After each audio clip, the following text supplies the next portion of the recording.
Et au fond, donc, si je continue, il y aurait, et là je vais passer plus aux images, il y aurait comme quatrième point, au fond, le passage du sport comme pratique à la visibilité, au bavardage, au contrôle des foules, quoi. Comment le sport, avec le stade, avec, au fond, les enjeux urbains, finit par être une modalité de contrôle des foules en ce que la magie du sport, c'est de transformer ceux qui sont contrôlés en des gens qui ont l'impression, eux, de voir et de contrôler. C'est-à-dire qu'on transforme ceux qui voient, ceux qui sont vus et observés et contrôlés et disposés en fonction de places qu'on assigne, en une sorte de sublimation du fait de voir et de contrôler. C'est-à-dire que, par exemple, être assis dans un stade et hurler des ordres et vociférer des insultes à des athlètes qui se dépensent sous nos yeux pour, je ne sais trop, réaliser quel exploit en bousillant leur santé au passage et je ne sais trop quoi, donne une impression de pouvoir à la personne qui vocifère, alors que, un petit peu comme certaines scènes de Uber-Roi d'Alfred Jarry, alors que ce sont précisément ces personnes-là qui se voient assigner une place et qui se trouvent à être contrôlées socialement, parce qu'il n'y a rien de plus contrôlé qu'un événement sportif. Bon. Et donc, on a un certain nombre de données sur l'espèce d'intégration du sport et le potentiel d'intégration du sport au fond, au régime idéologique. Ici, ce qu'on a, c'est une photographie reprise par le mouvement de l'international situationniste dans les années 60, où je ne sais pas si vous arrivez à distinguer, c'est des automobiles qu'on voit. En fait, je vous montre, c'est un terrain de baseball, et tout ça, ce sont des automobiles. Et on est allé se garer pour aller voir un match. Donc, il y a 18 personnes qui sont les acteurs, et il y a donc des milliers de personnes qui passivement regardent les 18 acteurs, et on a, dans ce parc automobile, au fond, c'est une sorte de signe comme quoi, disons, ceux qui adhèrent à l'esthétique sportive, adhère aussi à tout un modèle, à tout un modèle idéologique qui tourne bien nécessairement autour de la production, de la consommation et de l'organisation autour de la voiture, tout ce qu'elle peut symboliser. Et évidemment, quand tout ce dispositif-là ne fonctionne pas, le sport comme tel devient dérisoire. Par exemple, en septembre, il y a quelques années, il y a une équipe qui faisait vraiment pas le poids, puis elle était obligée de terminer son calendrier. Puis à la fin de l'année, elle suscitait une telle indifférence que dans un match, il n'y avait plus que 375 personnes. Et au fond, c'est là qu'on voyait que l'activité elle-même devient absolument dérisoire dès lors qu'il n'y a pas une adhésion des foules à ce qu'elle est censée drainer en termes d'imaginaire et d'opération.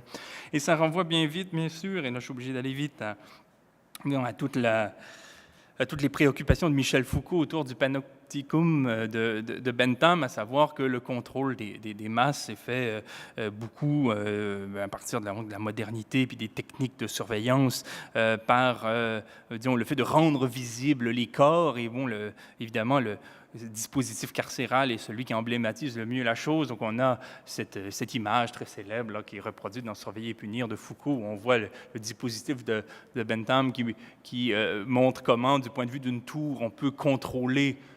des prisonniers qui sont vus en permanence. Et au fond, l'inversion que je voulais montrer tout à l'heure, c'est que c'est le même dispositif qu'on retrouve dans le domaine sportif, mais ceux qui étaient vus jadis deviennent ceux qui regardent, mais en se plaçant eux-mêmes dans un dispositif du genre contrôlant, quoi. Et bon, il y a des scènes qu'on peut reproduire à l'infini, quoi, de ces espèces de dispositions des corps dans l'espace public, en tant non pas qu'ils s'activent, mais en tant qu'ils sont à leur place, assignés à leur numéro, et qui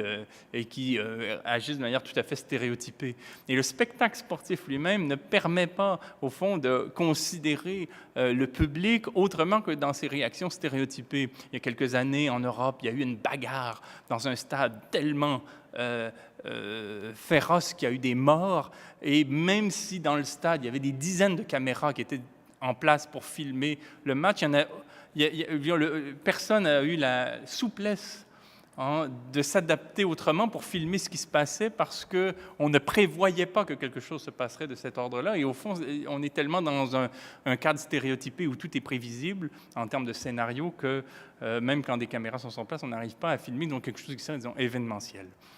Évidemment, il y a un nivellement, une sorte d'uniformisation, c'est-à-dire que les stades où qu'ils soient construits se ressemblent tellement que sur ces photos-là, ce sont des stades qui proviennent des 5 continents. On ne peut pas vraiment savoir quel stade appartient à tel continent, c'est-à-dire qu'il y a une uniformisation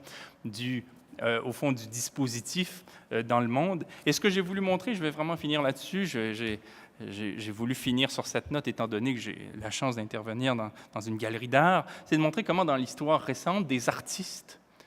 de par leur œuvre, ont cherché de plusieurs manières à faire exploser ce dispositif, en suggérant sur un mode sublimé ou sur un mode symbolique des formes qui nous affranchissent de ce cadre étouffant, soit de la pratique ou de l'observation. Et c'est déjà des photographes de l'agence Magnum dont on a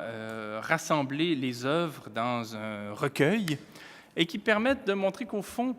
du moment qu'on quitte le cadre formel du spectacle sportif, on entre dans des formes, au fond, d'affranchissement ou d'émancipation. Donc, il y a par exemple cette photo qui est très belle et qui nous montre même quelqu'un qui peut même se désintéresser du jeu sur un terrain dénivelé et où on voit que, au fond, ce qui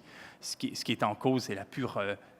puissance de jouer, quoi, indépendamment des statistiques, du commentaire, du bavardage, de l'encadrement. Il y a d'autres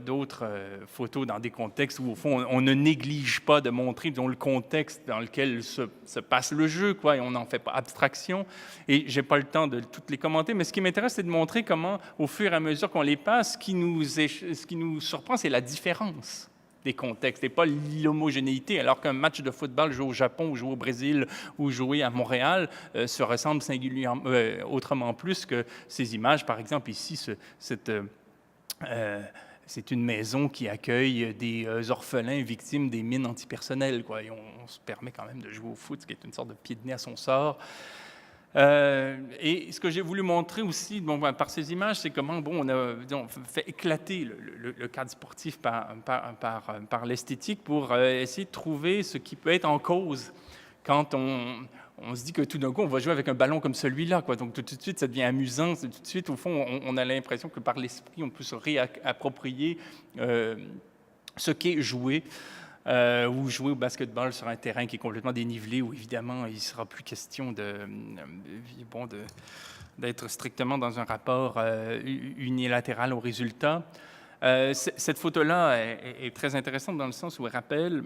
que le plaisir du sport, il est aussi dans la création des jeux, et pas seulement dans le fait de jouer en fonction de règles qui ont déjà été édictées. Et donc, on a des gens qui inventent des jeux et qui prennent plaisir à jouer à des jeux en tant qu'ils les ont inventés et en tant que les inventants, ces jeux-là sont continuellement amendables.